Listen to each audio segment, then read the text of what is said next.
কাকা, কালকে পাড়ায় কিন্তু প্রতিযোগিতা শুরু হয়েছে, যেমন খুশি তেমন সাজো। কি সাজবে ভাবলে? যাই সাজি,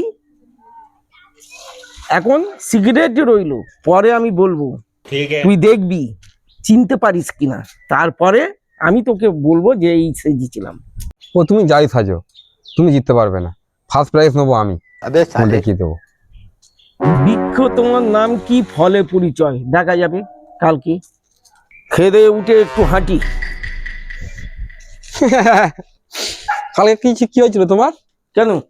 কাল তো দেখতে পেলাম না তোমাকে, টিকি নাগারও পেলাম না। ফার্স্ট প্রাইজ পেয়ে গেলাম। ও তো অত দাঁত কেলিয়ে লাভ নেই। কেন? আমাকে দেখতে পাসনি? তুমি গিয়েছিলে নাকি? ওই যে লম্বা চুল ভিকিরি বাটি হাতে ভিক্ষা করছিল, ওইটাই আমি। ও, কেউ চিনতে পারিনি, তাই তো? আর তোরা ফার্স্ট পুরস্কার পেয়েছিস, কত টাকা হবে ওইটা? 150 টাকা হবে। এই 150 টাকা, 100 টাকা, 75 টাকার পুরস্কার আমার দরকার নেই। আমি ভিক্ষা করে 557 টাকা, কি বলো? হ্যাঁ, ইনকাম হয়ে গেছে।